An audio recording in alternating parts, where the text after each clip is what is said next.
গারাঙ্গিয়া ইসলামিয়া কামিল মাদ্রাসা বাংলাদেশের চট্টগ্রাম জেলার সাতকানিয়া উপজেলার একটি উল্লেখযোগ্য আলিয়া মাদ্রাসা। চলুন আজকে এই মাদ্রাসা সম্পর্কে বিস্তারিত জানা যাক। আজ থেকে প্রায় ১০৫ বছর পূর্বে দরবারে আলিয়া গারাঙ্গিয়ার কর্ণধর বড় হুজুর নামে পরিচিত শাহ মাওলানা আব্দুল মজিদ অক্লান্ত পরিশ্রম এবং ত্যাগের মাধ্যমে প্রতিষ্ঠা করেন এই মাদ্রাসাটি। ১৯২০ সালে স্থাপিত এই মাদ্রাসাটি বর্তমানে চট্টগ্রামের একটি এমপিওভুক্ত মাদ্রাসা। মাত্র একটি ভবন নিয়ে যাত্রা শুরু করলেও বর্তমানে ৬টি প্রাতিষ্ঠানিক ভবন রয়েছে অত্র মাদ্রাসায়। রয়েছে দক্ষ শিক্ষক দ্বারা পরিচালিত হিফজেখানা এবং এতিম ও দুস্থ বাচ্চাদের জন্য এতিমখানা। আরো রয়েছে বিশাল একটি মাঠ। ছাত্রদের খেলাধুলার সাথে সাথে প্রতি বছর মাদ্রাসার ৩ দিন ব্যাপী মাহফিল হয় এই মাঠে। মাঠের পশ্চিম পাশে রয়েছে জামে মসজিদ সংলগ্ন বড় হুজুর এবং ছোট হুজুর কিবলার কবর মুবারক। বড় হুজুর এবং ছোট হুজুর উভয় ছিলেন গারাঙ্গিয়ার দুজন আধ্যাত্মিক ব্যক্তি, তাই দূর দূরান্ত থেকে মানুষ এইখানে আসে তাদের কবর জিয়ারত করতে। বর্তমানে মাদ্রাসাটির দাখিল এবং আলিম স্তর বাংলাদেশ মাদ্রাসা শিক্ষা বোর্ডের অধীনে পরিচালিত হচ্ছে এবং কামিল স্তর পরিচালিত হচ্ছে ইসলামী আরবি বিশ্ববিদ্যালয়ের অধীনে। ২০০৬ সালে মাদ্রাসাটি ফাজিল স্তর কুষ্টিয়া ইসলামী বিশ্ববিদ্যালয়ের অধিভুক্ত হলেও ২০১৬ সালে তা পুনরায় ইসলামী আরবি বিশ্ববিদ্যালয়ের অধীনে স্থানান্তর করা হয়। ১৯২০ সালে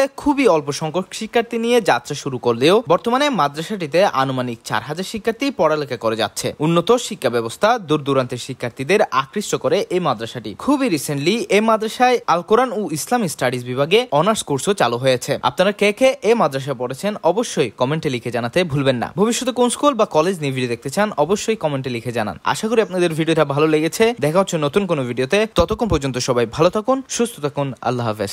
আসসালামু আলাইকুম ওয়া রাহমাতুল্লাহি ওয়া বারাকাতুহু। আমি শাহ মাওলানা মোহাম্মদ আব্দুল মজিদ বড় হুজুর কিবলা রাহমাতুল্লাহ আলাইহির সন্তান, বর্তমান দরবার আলিয়া গারাঙ্গিয়ার পরিচালক ও পীর সাহেবকে আন্তরিক ধন্যবাদ ও অভিনন্দন জানাচ্ছি।